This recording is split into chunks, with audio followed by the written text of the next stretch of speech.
अनुच्छेद 226 में उच्च न्यायालय द्वारा रिट जारी करना।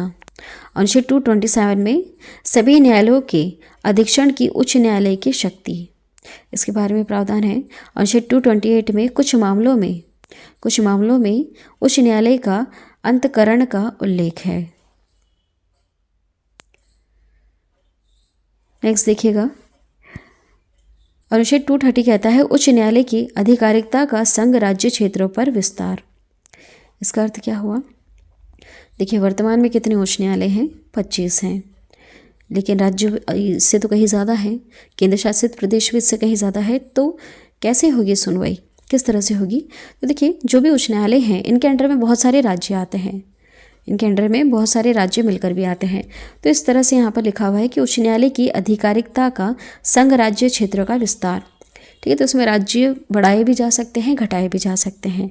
मतलब कि एक उच्च न्यायालय के अंडर में बहुत सारे राज्यों से सुनवाई हो सकती है, ऐसा अनुच्छेद 230 कहता है। यहाँ पर प्रावधान है। अनुच्छेद 231 क्या कहता है? 2 या अधिक राज्यों के लिए एक ही उच्च न्यायालय की स्थापना की गई है, ऐसा है।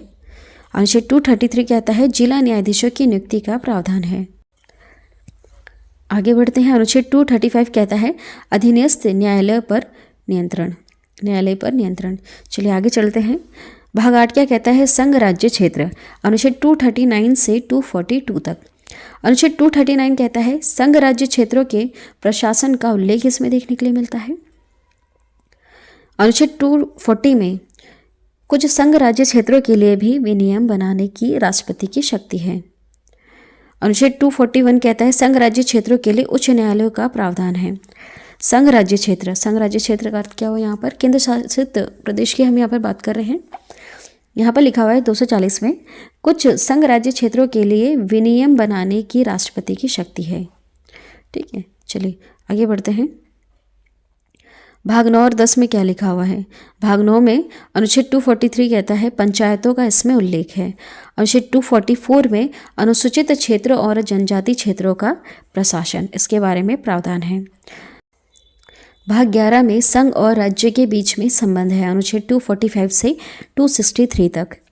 देखिए, अनुच्छेद 245 क्या कहता है? संसद द्वारा राज्यों के विधान मंडलों द्वारा बनाई गई विधियों का विस्तार है।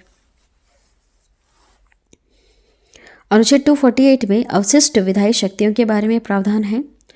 अनुच्छेद 252 में 2 या अधिक राज्यों के लिए सहमति से विधि बनाने की संसद की शक्ति है। अनुच्छेद 254 में संसद द्वारा बनाई गई विधियों और राज्यों के विधानमंडल द्वारा बनाई गई विधियों में असंगति। नेक्स्ट है अनुच्छेद 256 राज्यों की और संघ की बाध्यता। अनुच्छेद 257 में कुछ दशाओं में राज्यों पर संघ का नियंत्रण। अनुच्छेद 262 में अंतर्राज्यीय नदियों के जल संबंधी विवादों का न्याय निर्वहन। अनुच्छेद 263 में अंतर्राज्यीय विकास परिषद के गठन का उल्लेख है। भाग 12 में क्या है? वित्तीय संपत्ति, संविदाएं और वाद। अनुच्छेद 264 से लेकर 300 के ए तक आपको देखने के लिए मिलेगा। देखिए, अनुच्छेद 266 क्या कहता है? भारत की संचित निधि का इसमें उल्लेख है। अनुच्छेद 267 में आकस्मिक निधि के बारे में उल्लेख है। ये एक्चुअली है क्या? देखिए, यहाँ पर पैसे से जुड़ी हुई वित्तीय संपत्ति, सुविधाएं और वाद से जुड़ा हुआ यहाँ पर प्रावधान है। जब भारत सरकार जब सैलरी बांटती है तो वो जो पैसा बांटेगी वो कौन सी निधि से बांटेगी, इस चीज़ का उल्लेख है। जितने भी वहाँ पर मान लीजिए राष्ट्रपति हैं, उपराष्ट्रपति, इनको जो पैसा मिलेगा, वेतन भत्ते मिलेंगे, वो सब कौन सी निधि से इनको पैसे मिलेंगे, वो सारी चीज़ें यहाँ पर आपको देखने के लिए मिलेगी। ठीक है, यहाँ पर इसका उल्लेख प्रावधान किया गया है। अनुच्छेद 267 में आकस्मिक निधि। अनुच्छेद 275 में कुछ राज्यों को संघ से अनुदान मिलना। कुछ राज्यों को संघ से अनुदान मिलेगा, यहाँ पर केंद्र से भी उनको पैसा मिलेगा कुछ राज्यों को। अनुच्छेद 276 में वृत्तियों, व्यापार, आजीविका और नियोजन पर कर, टैक्स लगाना। वैसे सरकार के पास पैसा कहाँ से आता है? वो टैक्स लगाती है, आम जनता पर टैक्स लगाती है और उससे जो भी उनको थोड़ा थोड़ा करके पैसा मिलता है वो धीरे धीरे करके बहुत ज़्यादा बड़ी अमाउंट बन जाता है और उसी का ही आगे यूज़ करते हैं, वापस ये वैसे ही जनता पर ही यूज़ कर देते हैं। ठीक है, रोड वगैरह बन जाती है, डैम्स वगैरह बन जाते हैं, तो ये सब करोड़ों जो खर्च करते हैं वो सब पैसे कहाँ से आते हैं?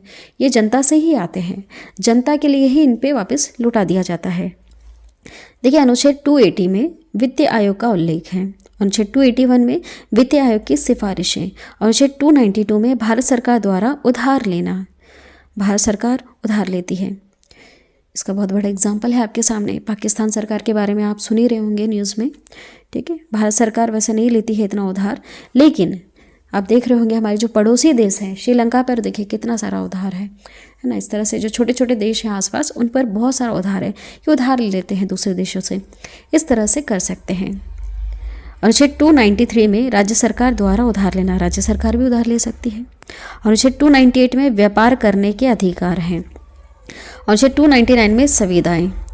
चलिए आगे देखिए 300A का अनुच्छेद क्या कहता है? अनुच्छेद 300A का संपत्ति का अधिकार है, संपत्ति का अधिकार है। चलिए भाग 13 और 14 में क्या लिखा हुआ है? अनुच्छेद 301 कहता है भारत देश में व्यापार, वाणिज्य और समागम की स्वतंत्रता है, आप देश में व्यापार कर सकते हैं।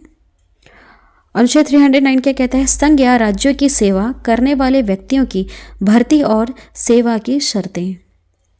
अनुच्छेद 312 में अखिल भारतीय सेवाओं का उल्लेख है, यहाँ पर कुछ गवर्नमेंट जॉब्स के बारे में लिखा हुआ है। अनुच्छेद 313 कहता है संक्रमणीकालीन उपबंध। अनुच्छेद 315 में संघ और राज्यों के लिए लोक सेवा आयोग का उल्लेख है। अनुच्छेद 316 में लोक सेवा आयोग के सदस्यों की नियुक्ति और अवधि के बारे में उल्लेख है। अनुच्छेद 323 के ए में प्रशासनिक कार्यों के लिए अधिकरण, इसके बारे में उल्लेख है। नेक्स्ट देखिएगा भाग 15, इसमें निर्वाचन से जुड़े हुए कुछ प्रावधान हैं। अनुच्छेद 324 से 329 तक यहाँ पर लिखा हुआ है। देखिए अनुच्छेद 324 क्या कहता है? चुनाव आयोग निर्वाचन के अधीक्षण, निर्देशन और नियंत्रण के लिए जिम्मेदार होगा। अनुच्छेद 326 में लोकसभा और विधानसभा के लिए निर्वाचन वयस्क मताधिकार के आधार पर होगा।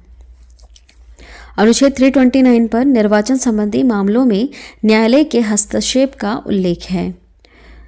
चलिए आगे देखते हैं भाग 16 क्या कहता है? कुछ वर्गों के लिए विशेष उपबंध है। अनुच्छेद 330 से 342। अनुच्छेद 330 कहता है लोकसभा में अनुसूचित जाति और जनजाति के लिए आरक्षण है। यहाँ पर जो भाग 16 है इसमें आपको आरक्षण से जुड़े हुए प्रावधान देखने के लिए मिलेंगे। अनुच्छेद 331 में लोकसभा में आंग्ल भारतीय समुदाय का प्रतिनिधित्व, पहले था अब तो वैसे समाप्त कर दिया गया।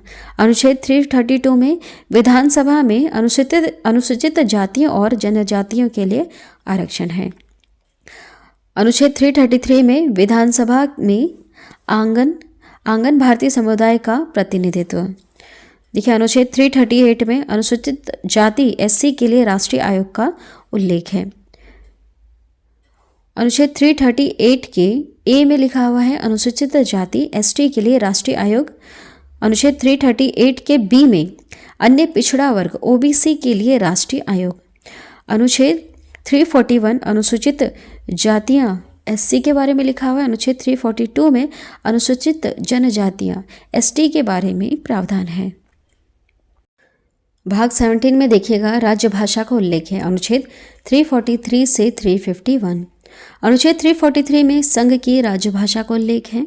344 में राज्यभाषा के संबंध में आयोग और संसद की समिति का वर्णन है।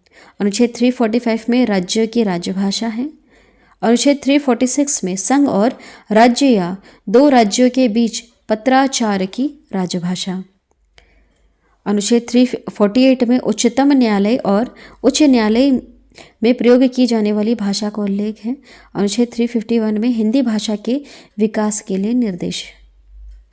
चलिए अनुच्छेद यहाँ पर आगे बढ़ते हैं हम आगे। भाग 18 में आपात उपबंध से जुड़े हुए कुछ प्रावधान हैं। अनुच्छेद 352 से लेकर 360 तक। अनुच्छेद 352 में आपातकाल की घोषणा का उल्लेख है। वेरी इंपॉर्टेंट और कई बार एग्जाम में आ चुका क्वेश्चन, याद रखिएगा। आपातकाल की घोषणा का उल्लेख कौन से अनुच्छेद में है? 352 में। अनुच्छेद 353 में आपातकाल की घोषणा का प्रभाव। अनुच्छेद 356 में राज्य में राष्ट्रपति शासन का उल्लेख है। राज्यों में राष्ट्रपति शासन लगता है ना, उसका उल्लेख कहाँ मिलता है? 356 में। अनुच्छेद 358 में आपातकाल के दौरान अनुच्छेद 19 के उपबंधों का निलंबन